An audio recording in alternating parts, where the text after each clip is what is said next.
Setidaknya nggak kepake nih sama RRQ. Iya ya, harus bisa dimaksimalkan dengan baik. Tapi di sisi lain Hilda nih, yang dari tadi sepertinya ditutup terus-terusan, akhirnya bisa keluar di tangan Geek Fam. Tapi untuk hasilnya, itu akan kita lihat sebentar lagi di game yang ketiga.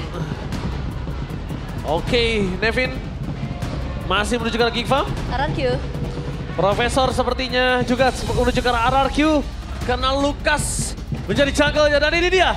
One last chance. Siapakah yang akan jadi Geek Slayer atau King Slayer? Tapi ada angkat tangan sepertinya. Akankah ada sedikit pause? Tuh, nggak jadi hype, sabar. Malu tuh kalau FPL-nya mana tepuk tangannya, terus di pause. Ini untuk main cepat. Oh, kita bakal masukin game sesaat lagi dan ini dia line of down yang sudah menanti kita. Alright, tanpa berlama-lama kita masuk ke dalam in-game FPL Arena baru tepuk tangannya. Let's go to lane of down. Dan ini dia untuk early power yang akan ditujukan oleh kedua belah tim. Loyski yang kali ini menggunakan Chow harusnya masih akan sama agresifnya, masih akan sama mengganggunya.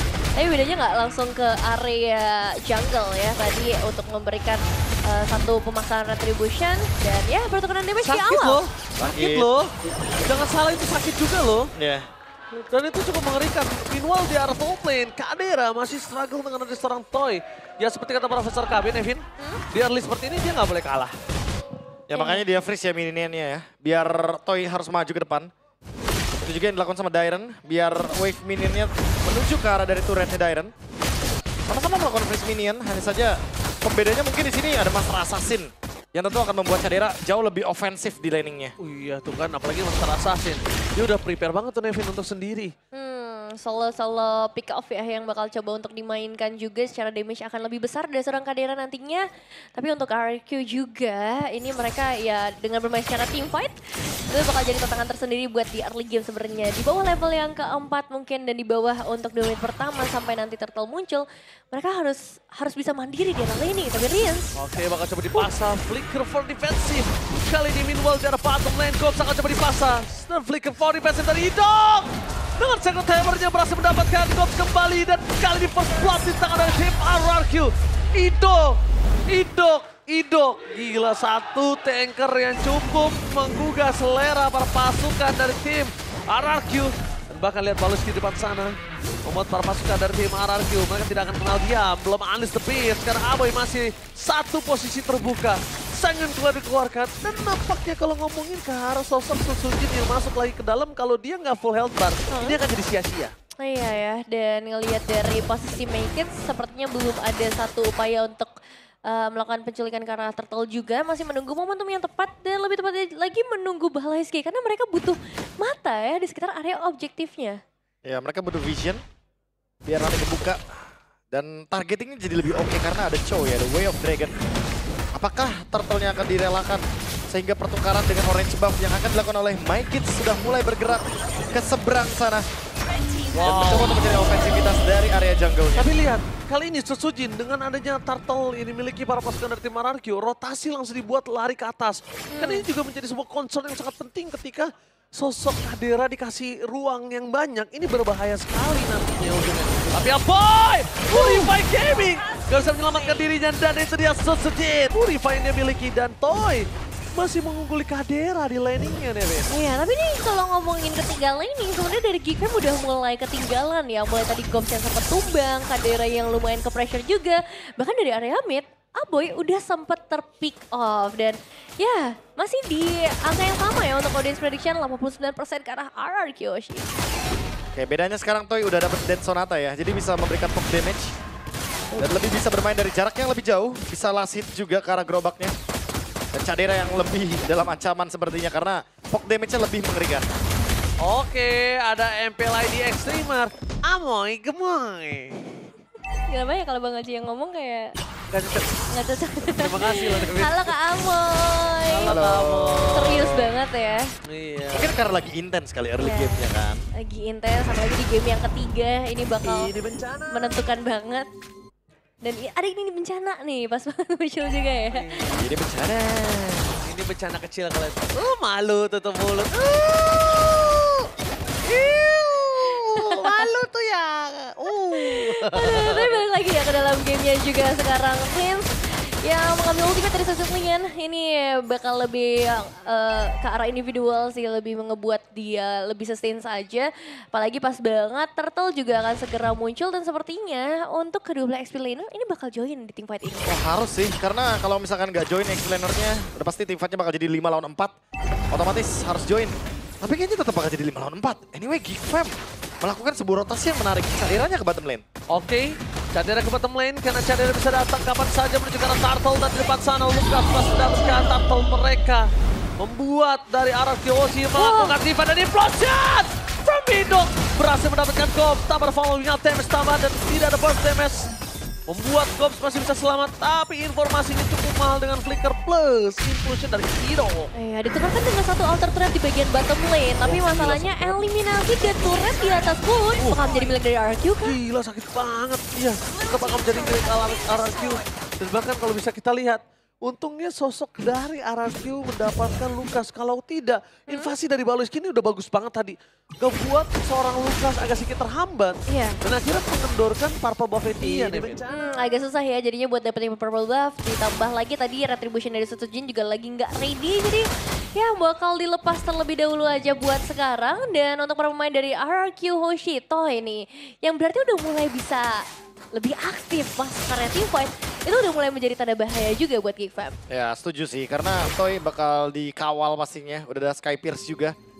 Di mana item ini akan cukup ya untuk bisa memberikan efek eksekusi. Tapi Cadiranya masih belum ketemu jawabannya nih. Masih belum ada yang bisa ngejawab split push yang jadi jawab. Mungkin dengan Dairen terlebih dahulu.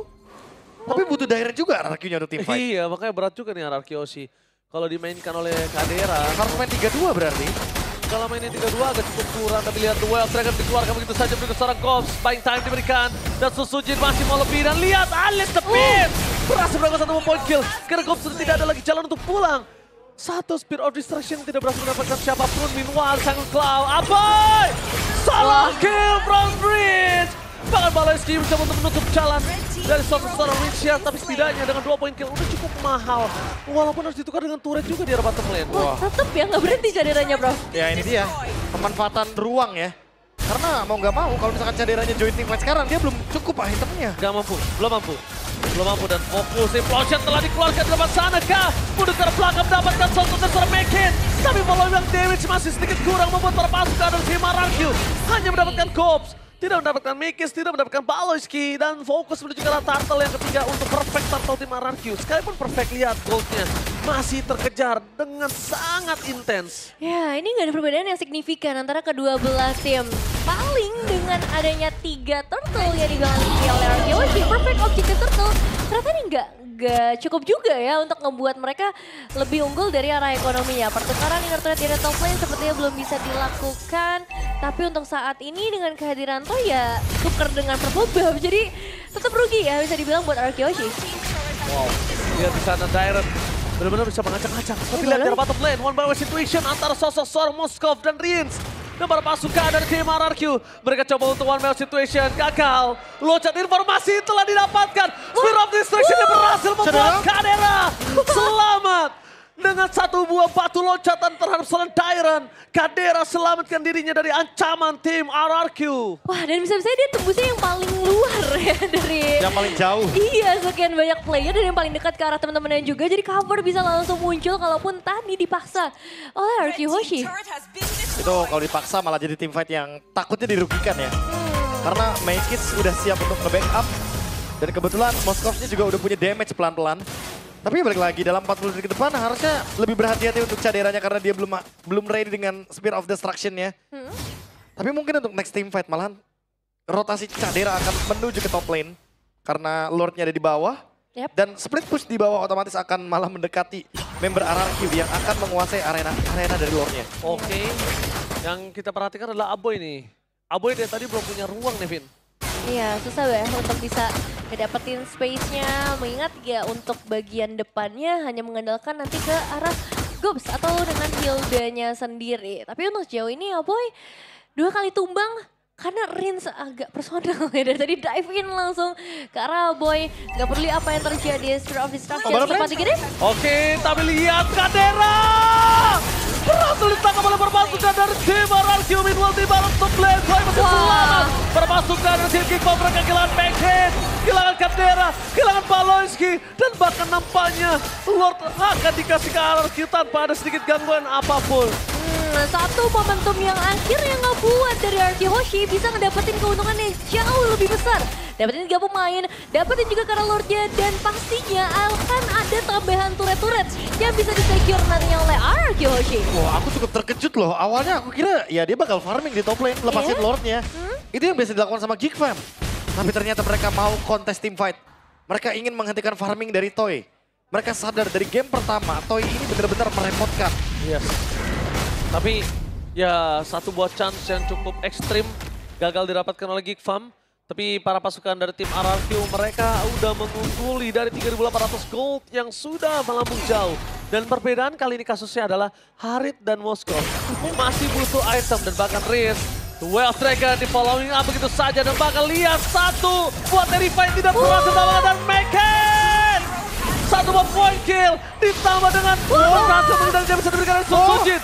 Dikocek kiri kanan depan belakang dan nampaknya udah cukup sampai di situ saja. Ya, tapi nice move ya, tetap buying time yang berhasil dilakukan oleh Mackhead, menghindari satu sergapan yang dilakukan oleh seorang Rin. Setup yang begitu lama akhirnya sia-sia.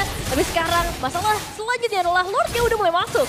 Oke, Lord udah mulai masuk, tapi pasif turret masih ada, jadi tidak terlalu worth it. Paloyski terdeteksi di depan sana, permasukan dari tim RRQ dan langsung mudah ke belakang Idok. Implosionnya dikeluarkan dan satu harta tata dan Sonata menutup seorang Paloyski. Skypicer makin menaikkan damage yang diberikan dari seorang Toy.